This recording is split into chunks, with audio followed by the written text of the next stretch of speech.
स्वागत कर रही हूँ मैं आपका तेहरान से। जी हाँ, ईरान की राजधानी तेहरान से। यहाँ पर पूरा जो एक देश है, एक राष्ट्र है, वो पूरे तरीके से शोक में डूबा हुआ है।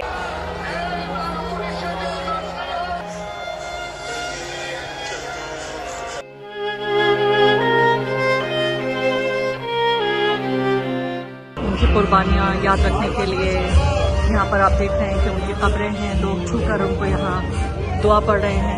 तो ये दिखाता है पूरा ईरान का जो कल्चर है शहादत को सेलिब्रेट करने का और उन्हें बड़ा औहदा देने का। नेशनल ग्रीफ, एक पूरा मुल्क जो है, पूरी आबादी गम में पूरे तरीके से मुब्तला है। और ऐसा उसने अपने को गर्व किया है इस गम में कि ऐसा नहीं लगता कि ये गम में है, ऐसा लगता है कि शहादत का सेलिब्रेशन हो रहा है। जंग के पहले दिन ही आयतुल्लाह अली खामनेई की गैर कानूनी तरीके से हत्या कर दी गई। एक संप्रभु सॉवरेन नेशन की सारी जो हदें हैं, उसकी सब चीज को वायलेट करते हुए इंटरनेशनल लॉ को किस तरह से उनकी हत्या हुई। लेकिन उनकी हत्या के बाद से ऐसा लगता है कि न सिर्फ ईरान बदला, न सिर्फ कि वेस्ट एशिया बदला, बल्कि ऐसा लगता है कि पूरी दुनिया की राजनीति में जो बदलाव आया है। उस सफर को आप देखिए, वो शख्स जो कि जिस रोज उनकी हत्या की गई और उसके बाद से लेकर अब जबकि उनको दफनाया जा रहा है, पूरे तरीके से ईरान का, मैं कहूंगी, political map, social map, military का यानी उनका सिक्योरिटी का मैप, सब कुछ बदल चुका है। पूरा ये देश बदल चुका है। ये हफ्ता जो मैं यहाँ पर गुजार रही हूँ ईरान में, ईरान के इतिहास के सबसे महत्वपूर्ण जो अध्याय हैं, one of the most significant chapters of Iranian history, Iranian civilisation, उसका ये हिस्सा है। अभी जो तस्वीरें आप ये देख रहे हैं अपनी स्क्रीन पर, ये तस्वीरें हैं कि जो ग्रैंड मुसल्ला से मैंने आपको रिपोर्ट्स दिखाई थी, उस मुसल्ला में आपने देखा था जनाजा रखा गया था आयतुल्लाह अली खामनेई का। उस जनाजे को वहां से निकाला गया, उनके जनाजे की नमाज भी हुई वहां। और जनाजे को निकालने के बाद अब इस बड़े से ट्रक पर, जो अपनी स्क्रीन पर आप देख रहे हैं, उस ट्रक पर इस जनाजे को रखकर आम जनता को मौका दिया जा रहा है कि वो अपनी जो खिराज अकीदत है, जो अंतिम दर्शन है, वो कर सके और दुआ भेज सके उनको, और साथ ही अपने गम और गुस्से का इजहार भी कर सके। यहाँ मैं मौजूद हूँ, ये इमाम हुसैन मैदान कहलाया जाता है।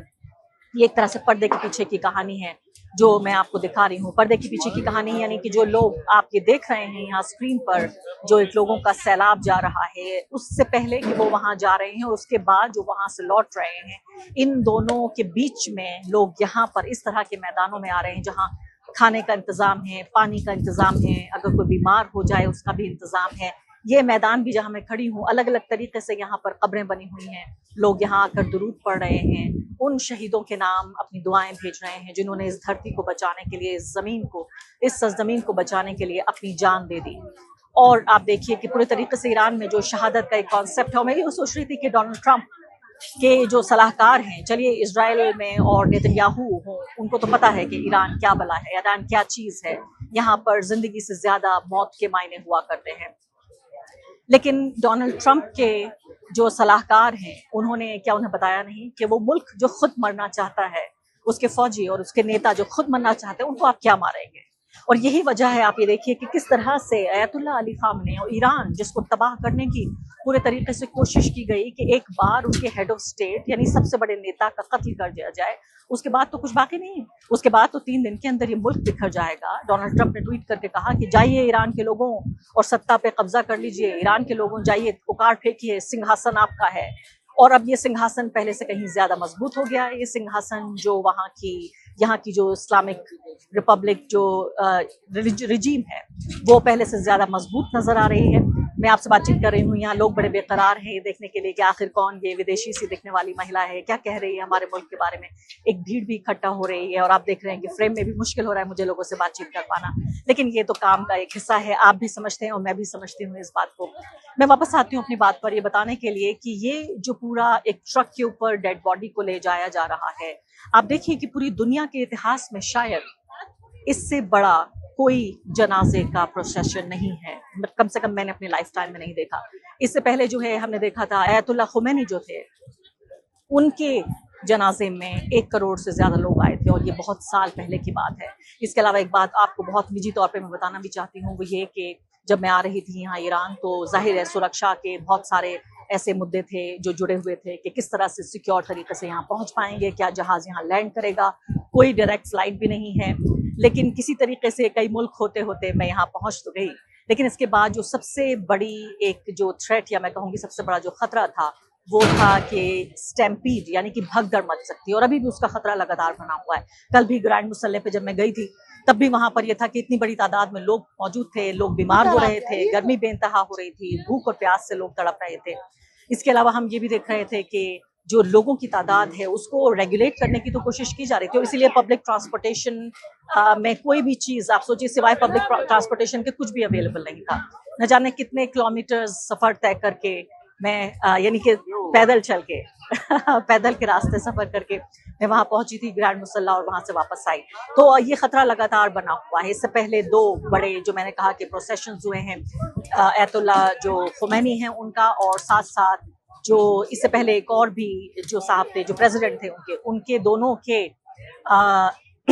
जो जनाजे थे उसमें दोनों में स्टैम्पीड यानी भगदड़ मच चुकी थी। मैं आप देख रहे हैं लोगों में एक कौतूहल का, एक जिज्ञासा का अलग आलम है।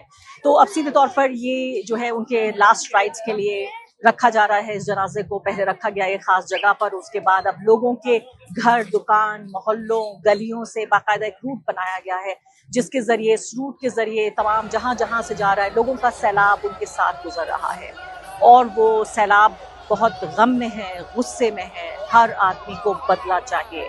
एक और बात मुझे यहाँ पता चली वो ये कि ऐसा नहीं है कि ईरान में 100% ऐसे लोग हैं जो ये चाहते हैं कि डील होनी चाहिए, पीस डील होनी चाहिए और जंग रुकनी चाहिए। एक तबका ऐसा भी है जो इस बात से बहुत खफा है कि पीस की कोशिश क्यों की जा रही है। वो कहते हैं हमें बदला चाहिए, हमें अपने रहबर, हमें अपने सुप्रीम लीडर, हमें हमारे जो राष्ट्रीय अध्यक्ष हैं उनकी मौत का बदला चाहिए। इससे कम पर बात नहीं होगी। आप क्यों हथियार डाल रहे हैं, आप क्यों ये पीस डील कर रहे हैं। इसके अलावा एक तबका और भी है, तो यानी ज्यादातर लोग, यहाँ बड़ी तादाद ऐसे लोगों की मानी जाती है जो इस्लामिक रिवॉल्यूशन के तरफदार हैं। और आप जानते हैं 1989 से लेकर अब तक 1989 में यहाँ इस्लामिक रिवॉल्यूशन हुआ, उसके बाद पूरे तरीके से जो इस्लाम के फंडामेंटल्स हैं या जो इस्लामिक रिवॉल्यूशन से जुड़े हुए लोग समझते हैं कि वो फंडामेंटल्स हैं, उनके जरिए इस स्टेट को रूल करते हैं और इसको इस्लामिक रिपब्लिक कहा जाता है। लेकिन एक तबका ऐसा भी है लोगों का जो इस्लामिक रूल के खिलाफ है या जो इस्लामिक रिवॉल्यूशन है उसके खिलाफ है। उनको शाह का मानने वाला माना जाता है। वो अपने आप में ज्यादा लिबरल या शाह की तरफदारी करते हुए लोग अपने आप में माने जाते हैं। अब यहाँ पर सवाल ये पैदा हो रहा है कि उन लोगों के लिए मैं सोच रही थी कि शायद ये वक्त बहुत अच्छा नहीं है, क्योंकि पूरा माहौल देखिए आप, तो एक राष्ट्रीय शोक का माहौल है। इसका मतलब कि पूरी जो 9 करोड़ की आबादी, वो पूरी 9 करोड़ आबादी को एक रंग में, एक आवाज में, एक जज्बात में ही रंगना होगा। और उसके अलावा मैं सोच रही हूँ कि काफी कॉर्नर्ड महसूस कर रहे होंगे। ऐसा नहीं है, लोग भी आसपास में देख रहे हैं जो काले कपड़े नहीं पहने हुए हैं, जिन्होंने चेहरे पर मेकअप लगाया हुआ है, जो सामान्य जिंदगी जी रहे हैं। बहुत सारी औरतें दिख जाती हैं जिन्होंने हेड स्कार्फ नहीं पहना हुआ है, और लगता है कि वो लोग शायद लिबरल ख्याल के हैं। ऐसा मैंने कोई इंटरव्यू नहीं किया, लेकिन माना जाता है कि शायद वो लिबरल ख्याल के लोग हैं। तो उनके लिए कोई ऐसी बात नहीं है कि वो वजूद में नहीं रह सकते, लेकिन एक तरह से एक अकेलेपन का, एक आइसोलेशन का लम्हा जरूर होगा, क्योंकि वो अयतुल्ला अली खामनेई जो कि 1989 से लेकर अब तक 30 साल से ज्यादा, जब तक उनकी हत्या की गई तब तक वो सत्ता में रहे, तब तक वो इस राष्ट्रीय अध्यक्ष रहे, और वो तमाम लोग उनके खिलाफ थे। तो वो लोग जुलूस में शामिल नहीं हैं, और उनमें से कई लोगों ने उनकी हत्या पर खुशी भी मनाई। लेकिन इसके अलावा ज्यादातर पूरा मुल्क जो है वो एक आवाज, एक अंदाज, एक रंग, एक तरह की भावना, एक जज्बात में रंगा हुआ नजर आ रहा है। अगले कुछ मिनटों में आप देखेंगे रिपोर्ट्स मेरी, जहां से मैं कोशिश करूंगी आपको बड़ी तस्वीर दिखाऊं, लेकिन एक माइक्रो पिक्चर यानी कि तस्वीर के पीछे की तस्वीर भी आपको दिखाने की पूरे तरीके से मैं कोशिश करूंगी।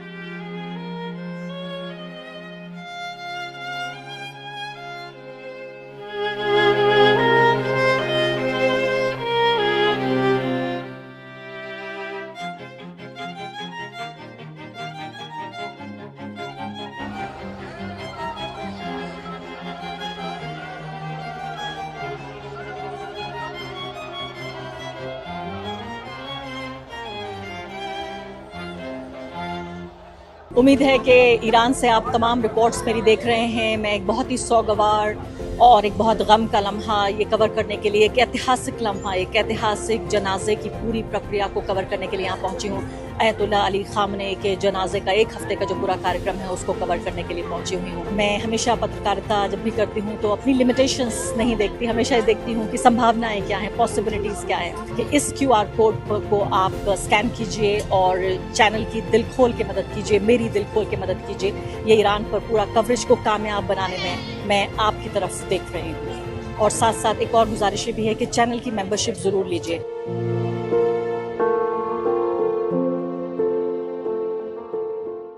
अभी यहाँ के एक लोकल टेलीविज़न चैनल ने मुझसे सवाल पूछा कि अगर रास्ते खुले होते और आना आसान होता और अगर ख़तरा नहीं होता तो ये बताइए कितने लाख हिंदुस्तानी अयतुल्लाह अली खामनेई के जनाजे में आते। ये मुश्किल सवाल था लेकिन मुझे लगा कि आसान है। मुझे लगता है लाखों की तादाद में लोग आते, लेकिन लाखों न सही फिर भी दर्जनों या सैकड़ों लोग अभी भी आ रहे हैं। और लगातार ये 7 दिन का जो पूरा कार्यक्रम है, इस फ्यूनरल का, ये जो आखिरी विदाई, आखिरी सलाम लोग करने आ रहे हैं, उन्हीं में से 2 लोग मुझे यहाँ पर मिल गए। यहाँ आज़ादी स्क्वायर पे मैं रिपोर्टिंग कर रही थी और बॉम्बे के 2 लोग यहाँ पर जुड़ गए हमारे साथ। ये ऑर्थोपेडिक सर्जन है और आप बिजनेसमैन हैं। क्या नाम है आपका? मेरा नाम डॉक्टर तौफीक पंजवानी है, मैं अहमदाबाद से ऑर्थोपेडिक सर्जन। और आपका क्या नाम है? मेरा नाम अब्बास आदिल है, मैं मुंबई से हूँ। तो पहले तो बताइए अपनी जर्नी कि आप कितना लंबा सफ़र तय करके आए और क्यों आपने सोचा एक ऐसे मुल्क में आना जहाँ जंग चल रही है, लाखों की तादाद में लोग यहाँ पर मौजूद हैं, भगदड़ भी हो सकती थी जिन प्रोग्राम में आप हिस्सा लेने आए, क्यों आए आप? तो बड़ा इंटरेस्टिंग है कि मैं एक्चुअली ऑपरेट कर रहा था सैटरडे को और मेरे फ्रेंड के यहाँ पे ऑपरेट कर रहा था। और सैटरडे को इवनिंग में पता चला कि 12 घंटे के बाद फ़्लाइट अवेलेबल है। मेरी दिल से ये तमन्ना थी कि मैं अयतुल्लाह खामनेई शहीद रहबर के जनाजे में शिरकत करूं। वो टाइम पे फ़्लाइट्स अवेलेबल नहीं थी, तो मुझे सैटरडे को पता चला। तो जब ये पता चला और जब मैं सर्जरी के बाद मुझे पता चला तो मैं डिस्कस कर रहा था, तो मैंने फ्रेंड से बोला कि मैं जा रहा हूँ ईरान। तो सबसे पहले बहुत डर गया। उसने बोला कि पिछली बार यहाँ पर एक प्रोसेशन हुआ था, उसके अंदर काफ़ी लोग मर गए थे, वहाँ पर बॉम्बिंग हुई थी। इस बार भी ख़तरा है कि शायद बॉम्बिंग होगी। तो मैंने ये बोला कि देखो, मतलब मेरा ये पर्सनल ओपिनियन है कि Ayatollah Khamenei is the symbol of courage and sacrifice. जहाँ कहीं भी दुनिया में जुल्म हो रहा है, जहाँ कहीं भी लोगों को दबाया जा रहा है, Ayatollah Khamenei is a symbol के इन लोगों के साथ खड़ा रहना चाहिए। और जब इनके जनाजा है, इनका जब तशयीश जनाजा है, तो मुझे ऐसा लगा मेरा ये रिस्पॉन्सिबिलिटी है कि मैं यहाँ पर पार्टिसिपेट करूँ और मैं अपना प्रेजेंस यहाँ पर दिखाऊँ। बहुत बड़ी बात है। आपके क्या ख्यालात थे आने से पहले और आपकी कहानी क्या है?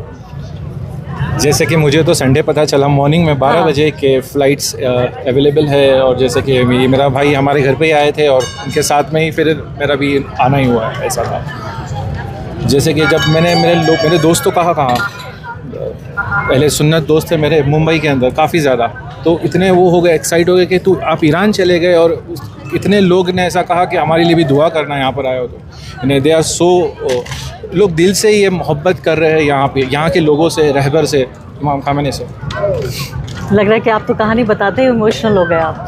तो कल आप ग्रैंड मुसल्ला पे गए थे? नहीं, हम सुबह में आए हैं। आप सुबह में आए, तो अब क्या इरादा है आपका करने का? अब हम इंशाल्लाह कल कुंभ और फिर उसके बाद में हम मशहद में जाएंगे तदफीन के लिए। आप जाएंगे वहाँ? जी। आपको अंदाज़ा है कि ख़तरा भी हो सकता है, क्योंकि सबसे ज़्यादा जिसे कहते हैं एक अल्टीमेट सेरेमनी तो वहीं पर होनी है, और पूरी दुनिया के ये कहा जा रहा है कि कई करोड़ लोग उस शहर में एक साथ मौजूद होंगे। कुछ सोचा है आपने?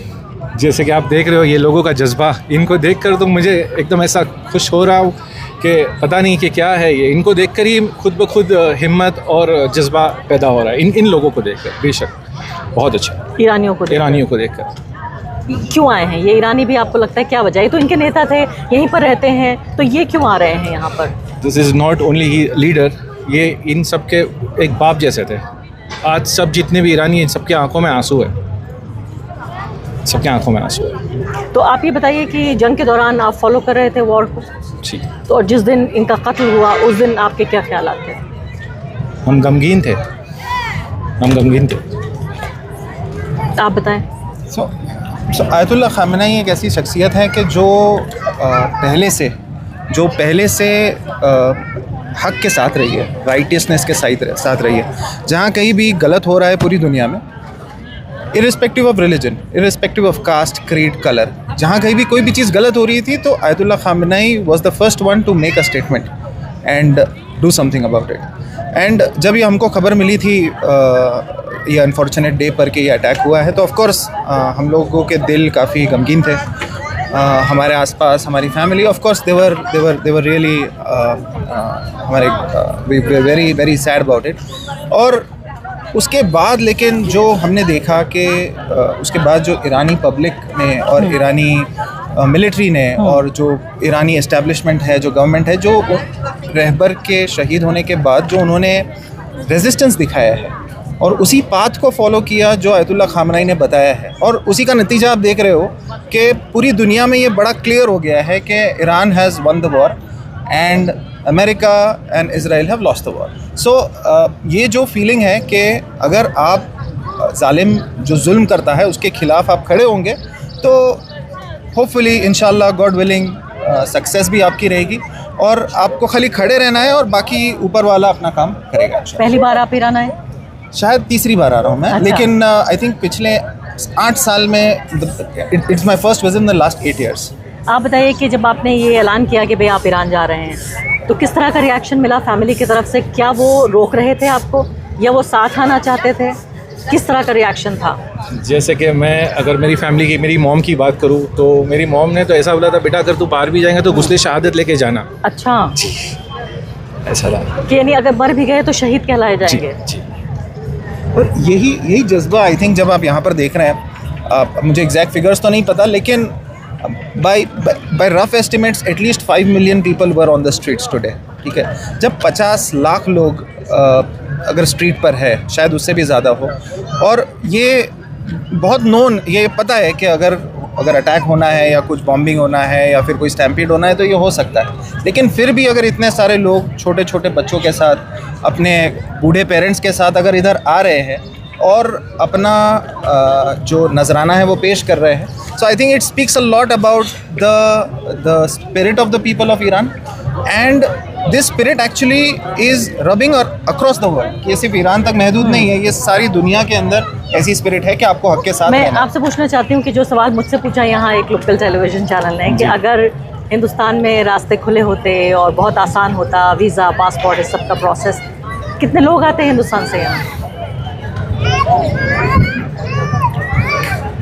सच बोलूँ तो मेरे हिसाब से मेरे जितने भी दोस्त या रज़बाब जितने भी है, वो जितने भी थे और जिनसे भी बात हुई हमारी, तो ऑल आर देयर टेलिंग के ईरान इज़ विन. ठीक है, और सब ऐसा था कि सबको ही आना था यहाँ पर, मेरे जितने जानने पहचानने वाले थे.